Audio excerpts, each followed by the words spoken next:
Assalamualaikum warahmatullahi wabarakatuh. Nama saya Anissa Ramayunia. Saya di sini akan memaparkan presentasi yang berjudul Konsep Dasar Manajemen.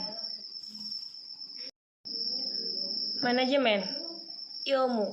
Manajemen dipandang sebagai suatu bidang pengetahuan yang secara sistematik atau berusaha memahami mengapa dan bagaimana orang bekerja sama. Kiat.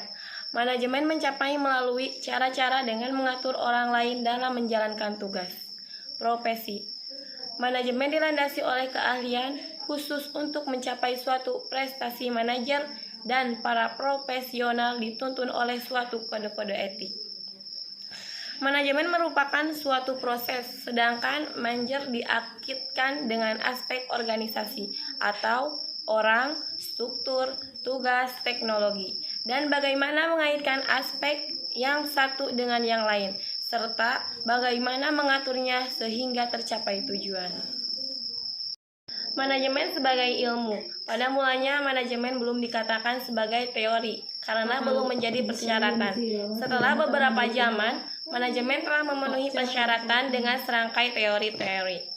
Meskipun teori tersebut masih umum dan subjektif. Sebagai bidang pengetahuan, yaitu berusaha memahami mengapa dan bagaimana orang-orang bekerja sama. Teori-teori manajemen diuji dengan pengalaman. Evolusi konsep, ide, dan pemikiran tentang manajemen bermula pada tahun 5000 SM di Mesir. Orang-orang menggunakan catatan untuk berdagangan dan pemerintahan. Tahun 1776, Adam Smith mengatakan bahwa pembagian kerja merupakan titik kunci suatu badan usaha. Tahun 1841 sampai 1925, Harry Payol mengemukakan pentingnya administrasi.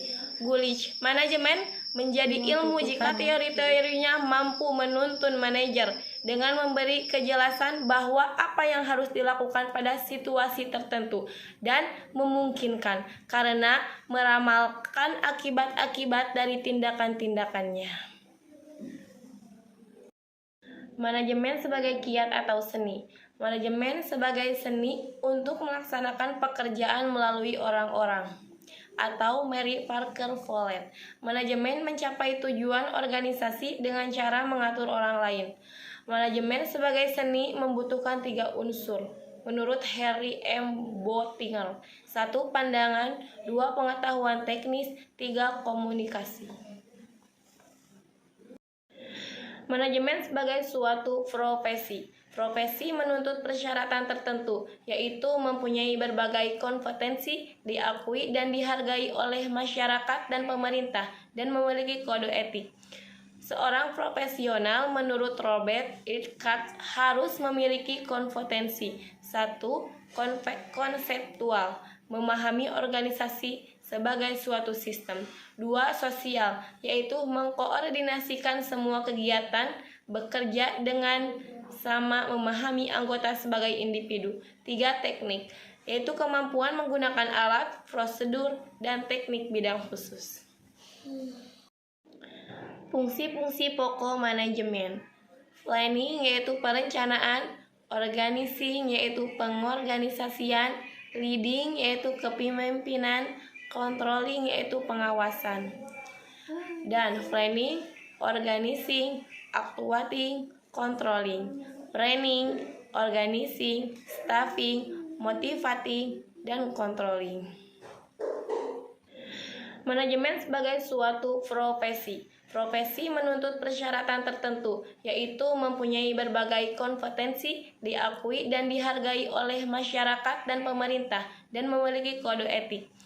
Seorang profesional menurut Robert Ickhart harus memiliki kompetensi. 1. Konseptual, memahami organisasi sebagai suatu sistem. 2. Sosial, yaitu mengkoordinasikan semua kegiatan, bekerja dengan sama, memahami anggota sebagai individu. 3. Teknik, yaitu kemampuan menggunakan alat, prosedur, dan teknik bidang khusus. Konsep dasar manajemen pendidikan. Falsafah manajemen menyediakan seperangkat pengetahuan untuk berpikir efektif dalam memecahkan masalah-masalah manajemen.